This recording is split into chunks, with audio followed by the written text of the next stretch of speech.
ఇప్పుడు మన ముందు ఒక కుర్రాడు ఉన్నాడు, చాలా చక్కగా నటించగలడు. అలాగే మన అభిమాన నాయకుల్ని, కథానాయకుల్ని, అంటే రాజకీయ నాయకుల్ని కావచ్చు, సినిమా కథానాయకుల్ని కావచ్చు, వీళ్ళని చక్కగా ఇమిటేట్ చేసి మనకి వినోదాన్ని పంచగలడు. సో అతను త్వరలో ప్రణయ గోదావరి అనే సినిమాతో ఒక మంచి క్యారెక్టర్తో, ఫుల్ లెంగ్త్ క్యారెక్టర్తో మనల్ని అలరించడానికి ముందుకు వస్తున్నాడు, ఒక డిఫరెంట్ క్యారెక్టర్ తోటి. సో ఇప్పటికే కొన్ని సినిమాలు దాదాపు 40 నుంచి 50 సినిమాలు చేశాడు. ఈ మధ్య కాలంలో అటు చంద్రబాబు నాయుడు గారిని, అలాగే వైఎస్ జగన్మోహన్ రెడ్డి గారిని, బాలకృష్ణ గారిని, ఇట్లా కొంతమంది, పవన్ కళ్యాణ్ గారిని, ఇట్లాంటి వాళ్ళని తన అనుకరణ కళ ద్వారా వాళ్ళ గొంతుకల్ని అనుసరిస్తూ చాలా వినోదాన్ని పంచుతున్నాడు. సో అతని పేరు సునీల్ రావినూతల. ఈరోజు అతను మన స్టూడియోలో ఉన్నాడు. నమస్తే సునీల్. నమస్తే అన్న, బాగున్నారా? బాగున్నాను. ఏంటి సంగతులు, ఏందో సినిమాలు చేస్తున్నావు తెలిసింది? సినిమా అనేది అదొక చరిత్ర. నాన్నగారు చేశారు, మనము చేస్తాం, చేస్తూ ముందుకెళ్తాం. నాన్నగారు చేసేవాళ్ళు. నాన్నగారు ఎన్నో డ్రామాలు వేశారు, అమ్మగారు ఎన్నో డ్రామాలు వేశారు. వేస్తూ కూడా వాళ్ళు ముందుకెళ్ళడం జరిగింది. సో మనం కూడా వాళ్ళతో పాటే డ్రామాలు వేయటం. పాలనగమ నాటకంలో మైల్ ఫకీరు, అలాంటి నాటకాలు వేశాం. ఈరోజు తెలుగు చలనచిత్ర పరిశ్రమలో కూడా సినిమాలు చేస్తూ అదే విధంగా ముందుకెళ్తా ఉన్నాం. ఎంత ముందుకు వచ్చావు?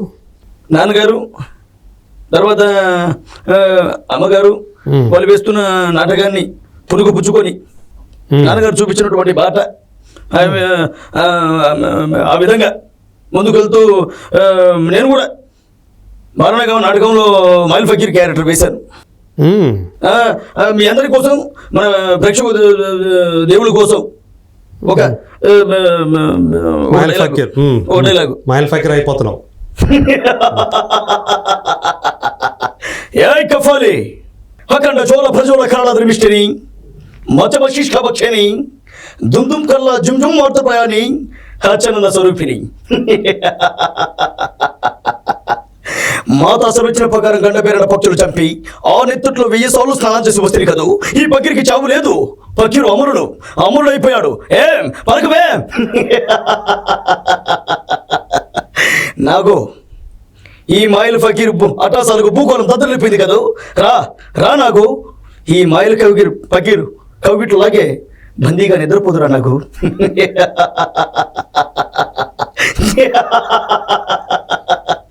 ఈ విధంగా నాన్నగారు తర్వాత అమ్మగారు చేస్తున్న కార్యక్రమాన్ని. అమ్మగారు ఏ క్యారెక్టర్ చేసేవాళ్ళు? అమ్మగారు వచ్చేసి బాలనగమ నాటకంలో పులిరాజు. ఓకే. అందులో అమ్మగారు పాడినటువంటి ఒక పద్యం. ఎంత వైశాల్య సంపద నసుగుతున్నా నాదు రాజంబులో పులిని చంపగల్గు వీరుడొక్కడైన లేని వింత ఏమి పాడుబడిపోయనా ఏమి భరత భూమి.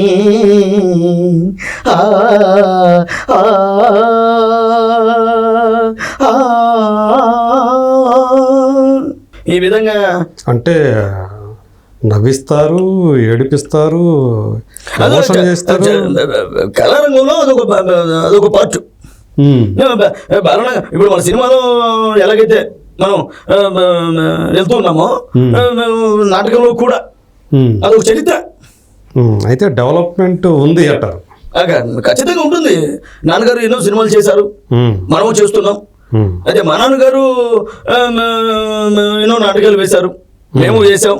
ఈరోజు చలనచిత్ర పరిశ్రమకి రావడం, ప్రజలు నీరాజనాలు పలకడం, మీ అందరూ ఆశీర్వాదం. ఇవాళ ప్రణయ గోదావరి చేశాం, ఇవాళ నోలి గారితో సినిమా చేశాం. అలాగే the great legend director and actor Tarun Bhaskar గారితో కూడా యాక్ట్ చేశాం. ఇలా చెప్పుకుంటూ పోతుంటే అదొక చరిత్ర. తరుణ్ భాస్కర్తో కూడా చేశారు. అన్నగారు చాలా మంచిగా రిసీవ్ చేసుకొని మమ్మల్ని దగ్గర పెట్టుకొని కూడా మాతో యాక్ట్ చేసి మమ్మల్ని ముందుకు తీసుకుపోయిన ఘనత తరుణ్ భాస్కర్ అన్న గారికి ఉంది. అదొక చరిత్ర.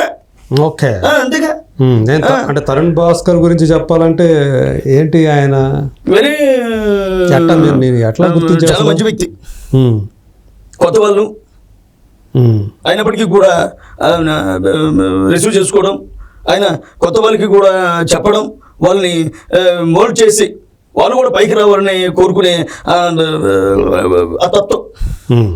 ఉంది. ఓకే సో అలాగే మనం కూడా చేసాం. ఓకే చాలా అయితే ఇప్పుడు సంతోషం. మీరు thank you very much. Character మారుతుంది. అసలు తరుణ్ భాస్కర్ ఇతన్ని ఎక్కడ గుర్తించాడు, అసలు ఎక్కడ కనపడ్డాడు తరుణ్ భాస్కర్కి? నేను ఒక దిక్కున అవకాశాల కోసం తిరుగుతూ ఉన్న టైంలో కూడా ఒకరు మనకి తెలిసిన వ్యక్తి మనల్ని గుర్తించి వారితో కూడా మనం సినిమాలు చేసేటువంటి అవకాశం దగ్గరికి వచ్చి చేజారిపోయింది. ఆ తరుణంలో కూడా ఆయన చెప్పడం, నేను అది మనసులో పెట్టుకోవడం, అలా జరుగుతూ ముందుకు పోతున్న టైంలో కూడా ఆయన వెంటనే ఒకానొక సందర్భంలో వెంటనే నన్ను గుర్తించి, తమ్ముడు నీకు ఒక సినిమా చెప్తానమ్మా, నువ్వు అక్కడికి రా అని చెప్పి నాకు నెంబర్ ఇచ్చి, నేను వెంటనే విజయ్ దేవరకొండ సార్ ఆ సినిమాకి ప్రొడ్యూసర్ గారు, ఆయనకి వెంటనే పరిచయం చేయడం, వెంటనే వాళ్ళు ఒక కొత్త సినిమాని నిర్మించడం, ఆ సినిమాలో మీకు మాత్రమే చెప్తా టైటిల్లో పెట్టి తరుణ్ భాస్కర్ గారు హీరోగా, అందులో ఒక ఫ్రెండ్ రోల్గా నాకు అవకాశం ఇప్పించినటువంటి సురేష్ గారు. అంటే మాకు మాత్రమే చెప్తారా? మీకే కాదన్నా అందరికీ కూడా చెప్పడానికే మేము సినిమా తీసాం. 2019లో నవంబర్ 1న ఘన విజయంగా రిలీజ్ అయింది. కానీ అదృష్టం ఏమైందో ఏమిటో తెలియదన్నా. 2019లో సినిమా రిలీజ్ అవడం, వెంటనే సినిమా మంచి రిజల్ట్ కూడా రావడం జరిగింది. కెరియర్ పీక్లోకి వెళ్తుంది అనుకున్నప్పుడు కలిగిన ఆనందం అంత ఇంత కాదు. వెంటనే రోజులు మారిపోయాయి, దేవుళ్ళందరూ కూడా మారిపోయారు. వెంటనే కరోనా రావడం జరిగింది. కరోనాలో తారుమారైపోయి ప్రజలు, డైరెక్టర్లు, నిర్మాతలు అందరూ కూడా కెరియర్ మీద ఆశ వదులుకున్నారు. అయినప్పటికీ కూడా నేను వదలలేదు. వెంటనే మళ్ళీ ఇండస్ట్రీకి రావడం ఫస్ట్ నుంచి ఎత్తుకున్నట్టు అయిందన్న. లేకపోతే నా కెరీర్ కూడా చాలా బ్రహ్మాండంగా ఉండేది. కరోనా దెబ్బ కొట్టింది అనమాట. కరోనా దెబ్బ కట్టుబట్టే నా లైఫ్ ఇలా అయిపోయిందన్న. లేకపోతే చాలా బ్రహ్మాండంగా ఉండేది. ఏమండి జూనియర్ జగన్ గారు, మీకు బాగా ఎక్కువగా మీకు బాగా పేరు తెచ్చినటువంటి ఒకటి ఉంది కదా, ఒక హుక్, అది ఒకసారి చేస్తారా? అది ఆ స్కిట్, హుక్ స్కిట్ చేస్తాను సార్. ఇవాళ గెలిచినటువంటి పవన్ కళ్యాణ్ గారు, అలాగే చంద్రబాబు నాయుడు గారు, ఇద్దరికి కూడా కంగ్రాచులేషన్ చెప్తా ఉన్నా. ఇవాళ ఇదే మాదిరిగా ప్రజలతో కూడా ఎప్పుడు మమేకమై ముందుకెళ్తానని మనస్ఫూర్తిగా కోరుకుంటా ఉన్నా. అందరూ బాగుండాలి, వెళ్ళాలి.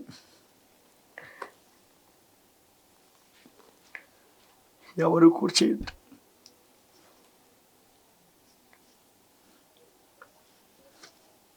ఏంటి మీరు ఎవరితోటి మాట్లాడుతున్నారు మధ్య మధ్యలో? అన్న అది ఆలోచిస్తూ ఉన్నా అన్న. తర్వాత కూడా ఏం చేయబోతున్నాం అనేది ఒకసారి అడుగుతూ ఉన్నాం మన పూర్వీకుల్ని కూడా. మన పూర్వీకులు ఇష్టం ఉన్న వాళ్ళకి కనిపిస్తూ ఉంటారు.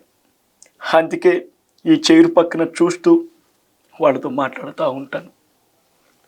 అదే మీరు అట్లా పక్కకి అట్లా మధ్య మధ్యలో చూస్తూ ఉండటానికి రీజన్ అదే? అవునన్నా, మన పూర్వీకులు చెప్పినటువంటి బైబిల్లో చెప్పినటువంటి మాట మన మనుషులైతే ఏదైతే ఉంటుందో అది మనకి కనిపిస్తూ ఉంటుంది, వినిపిస్తూ ఉంటుంది. దాన్ని నేను కుర్చీ పక్కకు తిరిగి వింటూ మీతో మాట్లాడుతూ ఉన్న ఇవాళ కార్యక్రమానికి వెళ్దామన్నా. బాగుంది. ఉంటా అన్న. ఓకే, మరి ఏంటి మరి అక్కడి నుంచి ఏదో ప్రణయ గోదావరి అని చెప్పేసి ఏదో అందులో పిలక పెట్టుకున్నారేంటి? చాలా సంతోషం అన్న.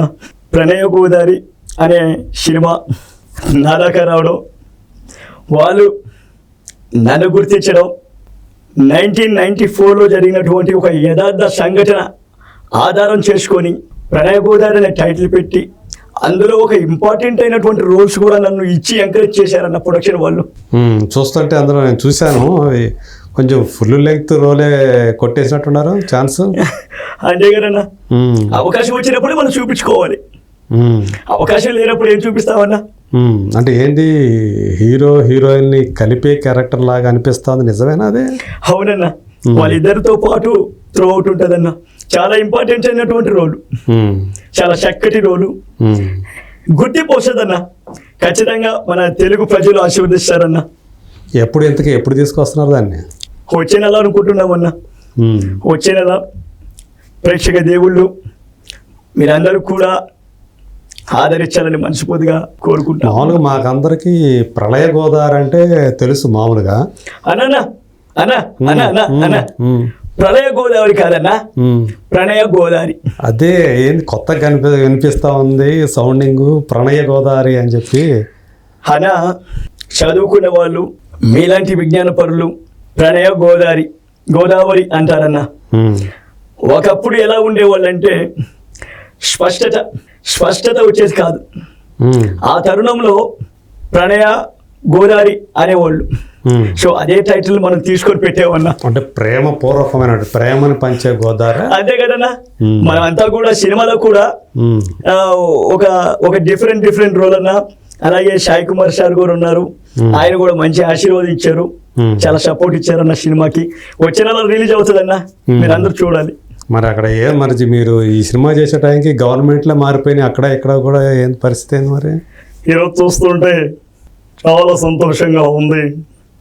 ఈరోజు మన ప్రణయ గోదావరి సినిమా వస్తుంది, ఎలాంటి భయపడాల్సినటువంటి పనే లేదు. అక్కడ రాష్ట్రంలో మన ప్రభుత్వమే కూర్చుంది. సినిమా రిలీజ్ అయినప్పటికీ ఇదే మాదిరిగా ముందుకెళ్తాం. 365 రోజులు సినిమా ఆడిస్తాం, విజయం పతాకం వైపు నడిపిస్తాం. తమ్ముడు, మన సినిమా చూడాల్సినటువంటి బాధ్యత మీ అందరి మీద ఉంది. మీరందరూ కలిసి వచ్చి సినిమా చూస్తే కానీ మా సినిమా హిట్ అవ్వదు. మీరందరూ కదిలి రావాలి. మీరు కూడా రావాలన్న గారు, ఖచ్చితంగా చూడాలి. మీరు ఖచ్చితంగా రివ్యూలు ఇవ్వాలి. ఇస్తాం. మరి మాతో పాటు మరి ఉప ముఖ్యమంత్రి గారికి కూడా సినిమా ఏమైనా చూపించే అవకాశం ఉందా? ఖచ్చితంగా వస్తున్నాడు. ఖచ్చితంగా వచ్చి సినిమా చూస్తాను. మీతో పాటే ఖచ్చితంగా వచ్చి సినిమా చూస్తాను. నా ఫ్యాన్స్ కూడా సినిమా చూస్తారు. సో మొత్తం ఫ్యాన్స్ ఇంప్రెస్ చేస్తుందా ఇది? హైదరాబాద్కి వచ్చాను, హుసేన్ సాగర్ చూశాను. ఈరోజు నా సినిమా అంటే అందరూ చూస్తారు కదా, మీరందరూ చూడరా? ఇంట్లో ఎంతకాలం కూర్చుంటారు? సినిమా చూడడానికి రారా మీరు? మీరందరూ కలిసి వచ్చే సినిమా చూసి విజయం పతాకం వైపు నడిపించాలి కదా. ఏమంటారండి మీరు? విజయ పతాకం వైపు నడిపిస్తాం. కానీ ఏంది మరి, ఒకప్పుడు ఒక 2-3 నెలల క్రితం రిలీజ్ అయితే బాగుండేదేమో. లేదన్నా, ఖచ్చితంగా సినిమా 100% ముందుకు వస్తుంది.